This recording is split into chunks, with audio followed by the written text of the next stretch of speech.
Does your child struggle with emotional outbursts that seem to come out of nowhere and escalate very quickly? In this video, we'll talk about the 5 main triggers that lead to these outbursts and how you can discover which triggers your child struggles with the most. So stick around.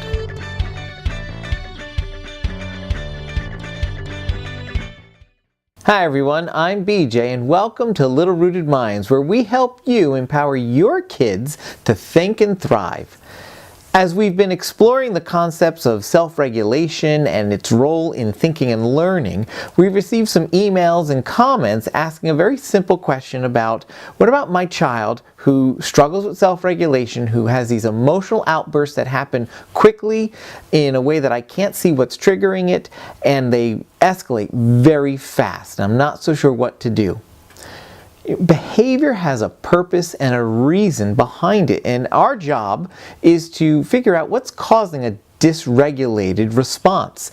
Once we know what's causing it, we can figure out how to help our children address those triggers and have the right scaffolds and supports in place and strategies for our kids so they can be successful overcoming those next time. That's why in this video we're going to look at the 5 main triggers that lead to these explosive moments and talk about what you can do to figure out which triggers your child struggles with the most.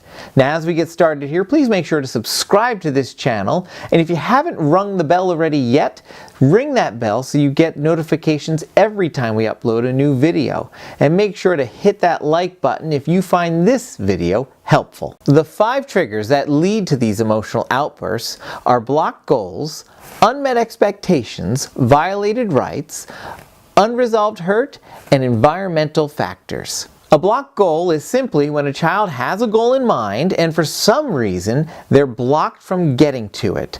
Maybe it's a toy they really want that one of their siblings is playing with instead, or they wanted to go on the swings, but when they ran over to the swing set, several other children raced there faster and got all the swings before they could. Or maybe they wanted to go outside before they finished their chore, but their parents said no, and now they're blocked from getting to play with the balls that they wanted to play with outside. In each of these scenarios, the child had a goal in mind, but something was blocking it.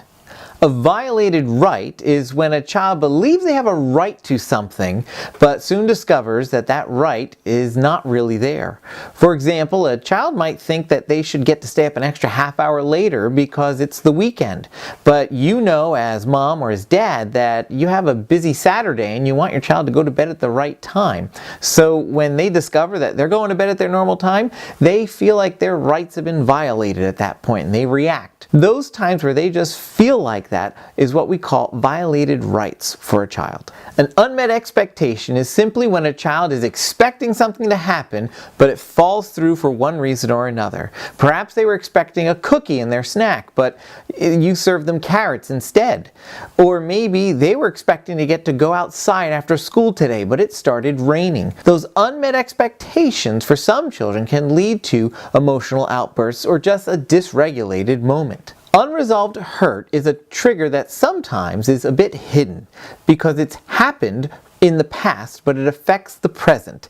And it often comes when children have had traumatic experiences in their past. Maybe you tell a group of kids it's time to clean up snack and move on to the next activity, and suddenly a kid starts crying or just gets down and seems just withdrawn.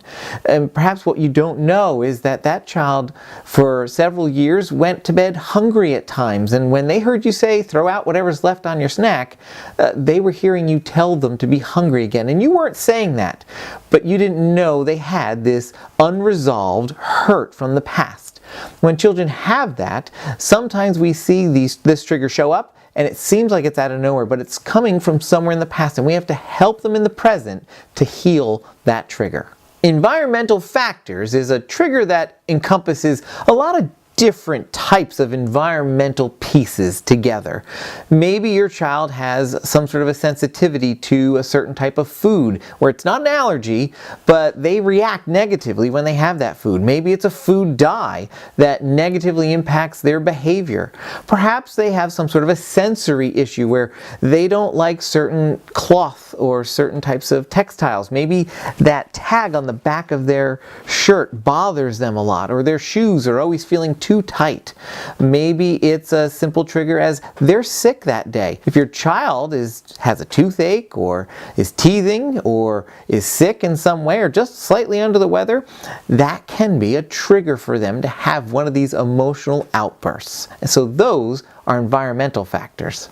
Now that we know what the 5 triggers are, the question that comes to mind is, how do I figure out which ones are impacting my child the most? Well, the time to do that is not in the middle of one of these outbursts. No, that's the time to remember that we need to be that co-regulating force bringing calm to the situation. Remember, when we're correcting, we need to still be connecting. Now, for more about attachment and how it relates to self-regulation, check out the description for a link to our video on that.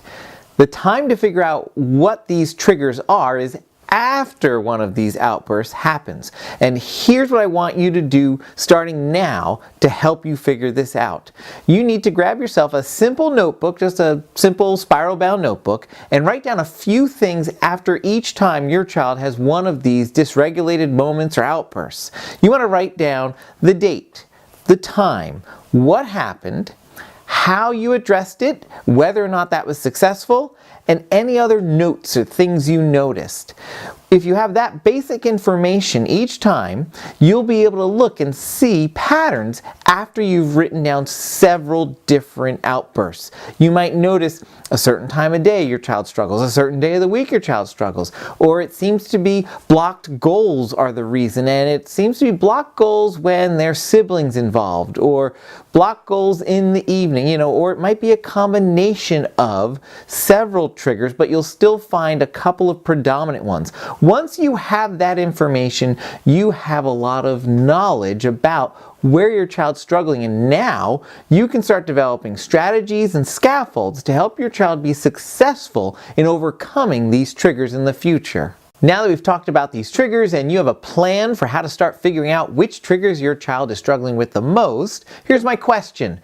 When you heard those 5 triggers, which one came to mind as a likely one that your child might be struggling with? Go ahead and write your answer in the comments down below. And if you have any other questions, we'd love to read those in the comments as well. Well, thanks for watching this video, everybody. Make sure to hit the round logo of ours to subscribe to this channel, and make sure to hit the thumbs up button to like this video and share it out with others that you know.